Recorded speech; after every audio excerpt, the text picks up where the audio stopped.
What's up mga kaukok? So maraming nag-PPM sa akin, nagtatanong kung ano-ano daw yung mga requirements na aking kinuha pauwi ng probinsya. Dahil nandito ako ngayon sa probinsya. So bago natin isa-isahin yung mga requirements, kung bago pa kayo sa channel ko, please like and subscribe para lagi kang updated sa aking mga videos na gagawin. So ang una kong ginawa is pumunta ako ng barangay hall, then kumuha ako ng barangay certification. After ng barangay hall, pumunta ako ng rapid test facilities. So, ang ginawa ko is first, libre. So, pumunta ako ng health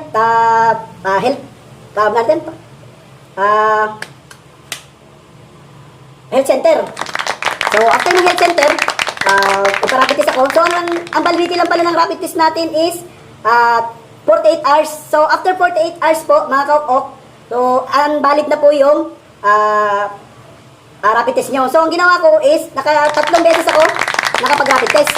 So, yung pangatlong beses ko is may bayad na.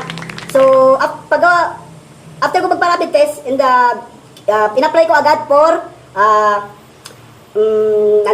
travel authority. So, travel authority yan mga kaukok, nakukuha yan sa police present, sa mga presento ng inyong lugar, kanya-kanyang lugar. So, iba-ibang lugar, iba-ibang requirements din ang kailangan. Dahil may nakausap ako is sa part ng Taguig is no need na kailangan ng rapid test. So, part ng Maynila lang ang medyo mahigpit, kailangan talaga ng rapid test. So, sa Maynila is rapid test and barangay certificate bago kanila isyuhan ng travel authority. So, sa ibang lugar is medical certificate lang. So, yun kahapon, tinanong ko. So, yun yung mga requirements sa kanila. So, dun sa amin, bilog sa Quiapo. So, sa Quiapo is Maynila. So, barangay certificate, then rapid test, valid for 48 hours, and then travel authority. So, yun yung ginawa ko mga kaukok. So, take note mga kaukok, ang travel authority natin is, hindi sila nag-re-release kung wala pa po kayong ticket. So, yun. So, kailangan po, mabibase yung ticket nyo. So, 2 days before your flight, saka po kayo kukuha ng requirements. Yun po yung sa Metro Manila na requirements. So, sa iba is, hindi naman gaano kahigpitan. So, medical certificate lang. So, sa Davao naman po is, kung uuwi po kayo ng Davao, kailangan nyo po ng swab test. So, yun, ganun kahigpit po yung Davao ngayon. So, bago kayo kukuha ng travel authority, kailangan nyo po muna ng swab test. So, swab test po, yun. And then, after pagdating nyo ng Davao, so, isa-swab test kayo ulit. So, ganun din po, 2 days din po yung validity ng ating swab test. So, sa Zamboanga naman, Region 9 is wala pong biyahe ngayon yung aeroplano. So, yun yung update na aking nalalaman. So, sa General Santos pa ako naglanding. After ng General Santos, punta pa ako ulit sinundo po kami ng bus sa Jensen Airport. So, after nun, tinala po kami dito sa quarantine facilities kasama ng aking pinsan. So pinsan ko pala is galing ng Cebu. So, yung sa Cebu nga pala is, hindi na masyado sila maigpit pauwi ng probinsya. So, libre daw, travel authority lang daw yung sa kanila. And then, yun, pagdating nila tapos, sinwab test sila.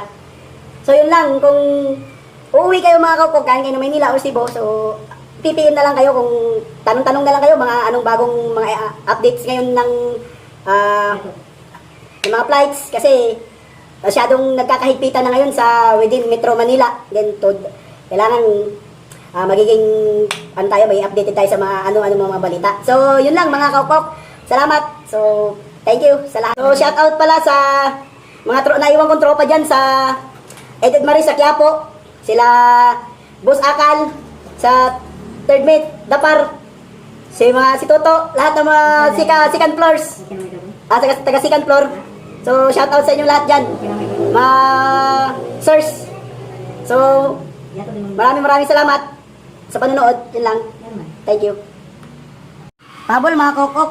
So, pagkatapos nyo kumuha ng mga requirements nyo, communicate kayo sa LGU nang uuwian nyo sa probinsya. So, isi-send nyo sa pamilya nyo yung mga requirements nyo. And then, pamilya nyo bahala mag-forward sa LGU kung saan kayo uuwi. So, kung saan kayo magkaka-quarantine. So, yun lang mga kaukok para tuloy-tuloy yung pag-uwi natin. So, kailangan nyo muna mag-communicate. So, yun lang. Keep safe mga kaukok.